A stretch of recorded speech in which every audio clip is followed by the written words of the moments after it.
I want to start it up this way because the mic is actually like right there. I think it's like right about there. Okay. So we've got number one. Right here.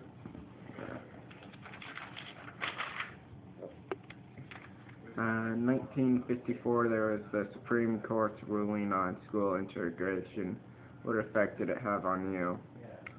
1954, I was in grade school. I go into a Catholic grade school, so it really had not a lot of effect on us because we were going to a private school anyway. What effect did the Brown versus Board of Education of Topeka case have on you? It didn't have much effect on us because, like I said, I was going to a private school and that dealt mostly with the public school system. But there was some rioting around the area that I would watch on television, but I didn't really get into it at that time. Did the Civil Rights Act affect you?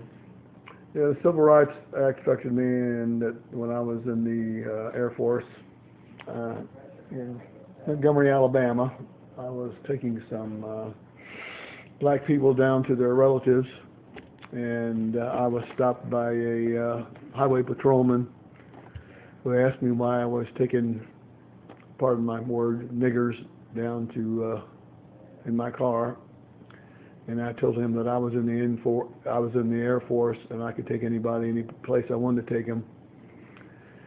So he got back in his car and continued to follow me all the way down to where I let them off, making sure I stopped at every light and didn't break the law because he was just looking for something to give me a ticket for, more or less. Yeah, that's probably means that he was a racist then. You think? Yeah. Do you remember what the Little Rock Nine was?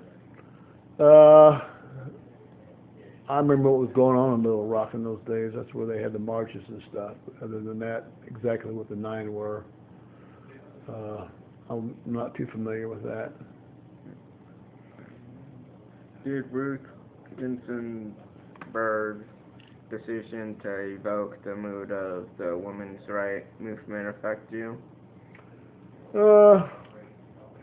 At that time it didn't, but you know, as women got the vote and everything, I'm sure, you know, the whole landscape changed, especially when, you know, it was more or less going along at the same time that the civil rights marches and stuff were going on. So it was just a changing of the guard.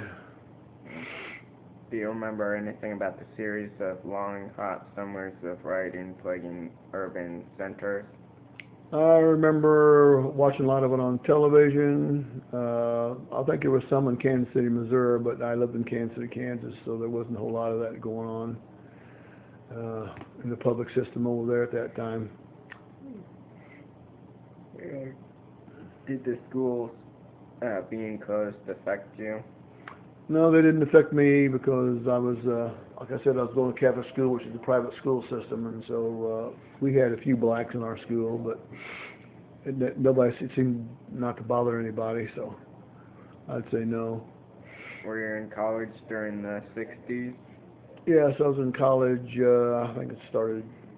I had gone to college, junior college for a while, on and off, taking night classes, and I decided to go full-time at Northwest Missouri State because I had a chance to play football up there, so I went for one semester up there. Well, I'm yawning a lot. Do you remember anything about the Vietnam War? I remember it affecting a lot of the friends I knew from high school stuff, mostly people that were behind me because I don't think anybody in my class. Well, I can't say that. One of my classmates was a jet fighter, so it did affect him.